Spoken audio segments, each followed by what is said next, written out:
जय श्री कृष्ण भक्तों करवा चौथ व्रत की कथा दाम्पत्य जीवन में मधुरता लाने वाला और संबंधों को अधिक मजबूत बनाने वाला त्योहार है करवा चौथ। सुहागिन महिलाएं पति की दीर्घायु के लिए करवा चौथ का व्रत करती हैं।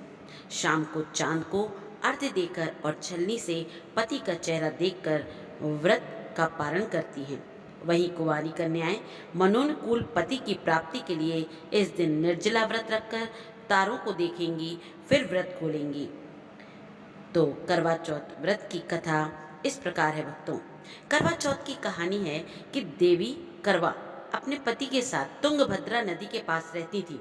एक दिन करवा के पति नदी में स्नान करने गए तो एक मगरमच्छ ने उनका पैर पकड़ लिया और नदी में खींचने लगा। मृत्यु करीब देखकर करवा के पति करवा को पुकारने लगे।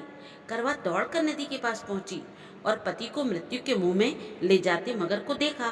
करवा ने तुरंत एक कच्चा धागा लेकर मगरमच्छ को एक पेड़ से बांध दिया। करवा के सतीत्व के कारण मगरमच्छ कच्चे धागे में ऐसा बंधा कि टस से मस नहीं हो पा रहा था। करवा के पति और मगरमच्छ दोनों के प्राण संकट में फंसे थे। करवा ने यमराज को पुकारा और अपने पति को जीवन दान देने और मगरमच्छ को मृत्यु दंड देने के लिए कहा। यमराज ने कहा, मैं ऐसा नहीं कर सकता क्योंकि अभी मगरमच्छ की आयु शेष है और तुम्हारे पति की आयु पूर्ण हो चुकी है। क्रोधित होकर कन्या ने करवा ने यमराज को कहा, अगर आपने ऐसा नहीं किया तो मैं आपको श्राप दे दूंगी। सती के श्राप से भयभीत होकर यमराज ने तुरंत मगरमच्छ को यमलोक भेज दिया और करवा के पति को जीवन दान दे दिया।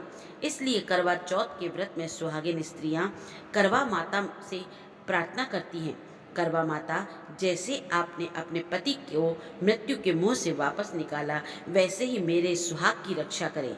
करवा माता की तरह सावित्री ने भी कच्चे धागे से अपने पति को वट वृक्ष के नीचे लपेट कर रखा था। कच्चे धागे में लिपटा प्रेम और विश्वास ऐसा था कि यमराज सावित्री के पति के प्राण अपने साथ लेकर नहीं जा सके।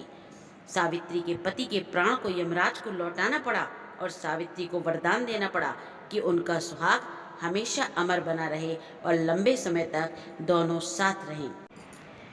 तो भक्तों, जिस प्रकार से करवा की यमलोक ने प्रार्थना सुनी, स्वीकार की, उसी प्रकार से हम सभी की भी प्रार्थना स्वीकार करें और हम सभी के सुहाग को अमर बना दें। जय श्री कृष्ण भक्तों।